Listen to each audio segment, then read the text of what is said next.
জলজীৱন আঁচনিৰ বিশুদ্ধ পানী বিচাৰি প্ৰতিবাদত নামিছে অসম চাহ মজদুৰ সংঘৰ বোকাখাত শাখা।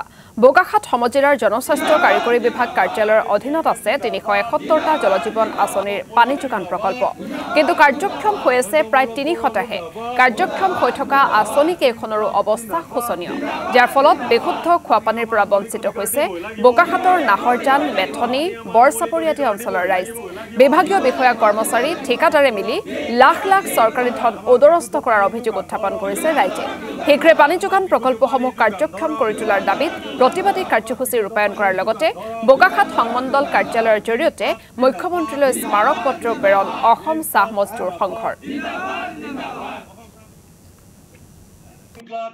জেজেএম আঁচনি হওক, সজলধাৰা হওক, যিখিনি আছিলে বহুত ভাল এটা আঁচনি আছিলে চৰকাৰৰ। কিন্তু চৰকাৰৰ যিখিনি বিভাগ আছে, কাৰিকৰী বিভাগ আছে আৰু ঠিকাদাৰ যিবোৰ আছে, এনে নিম্নমানৰ কাম কৰিছে যিটো মানে আঁচনি এমাহ চলাৰ পিছত বিকল হৈ যায়। যিবোৰ আঁচনি কিছুমান ভাল পানী কেতিয়াবা ওলায়, তাৰপিছত বিকল হৈ যায়। তাৰ য'ত ওলাইছে বিশুদ্ধ পানী ওলোৱা নাই, ঘোলা পানী ওলাইছে, ঘোলা পানী ওলায়। মানুহ খাব পৰা পানী নাই। মানে এইটো এনেকৈ হৈছে যেন মানে এটা আঁচনি ওলাইছে যেন ঠিকাদাৰক ধনী কৰিবৰ কাৰণে, আৰু বাকী একো নাই।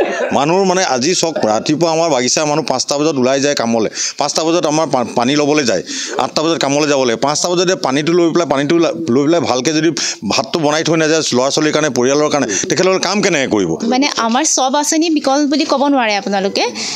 আজি মানে এক্সিকিউটিভ ইঞ্জিনিয়াৰ ছাৰ আৰু SDO ছাৰ নাই, যিহেতু টুৰিজিমৰ তাত গৈছে। তো মই এটাই কথা ক'ব বিচাৰিছোঁ যে আমাৰ 371টা স্কিম আছে বোকাখাত সংমণ্ডলৰ অধীনত। তাৰ আপোনাৰ কেইটামান স্কিম বিকল হৈ আছে, কিছুমান ৰেট্ৰফিটিং আছে, কিছুমান হেণ্ডেড অভাৰ হৈ যায়। যিটো হেণ্ডেড অভাৰ হোৱাৰ পিছত আমি ৱাটাৰ ইউজাৰ কমিটি আমি হেণ্ডেড অভাৰ কৰোঁ কমপ্লিট হোৱাৰ পিছত। তাৰপিছত তাৰ দায়িত্ব PNRD লোৱা হয়, তেওঁলোকে মানে হেৰি কৰে, আমি এষ্টিমেট প্ৰভাইড কৰোঁ, তেওঁলোকে সেইখিনি এষ্টিমেটৰ আকৌ হেৰি কৰি পেলাই তেওঁলোকে বনাই দিয়ে। ঠিক আছে, ৰানিং এতিয়া আপোনাৰ বেছি ডিফাংক নাই, আপোনাৰ অলমষ্ট আপোনাৰ 300ৰ ওপৰে আমাৰ চলি আছে। তাৰ কিছুমান আমাৰ পাইপলাইন ডেমেজ হৈছে, প্ৰায়বিলাক বুলি ক'ব নোৱাৰে আপোনালোকে।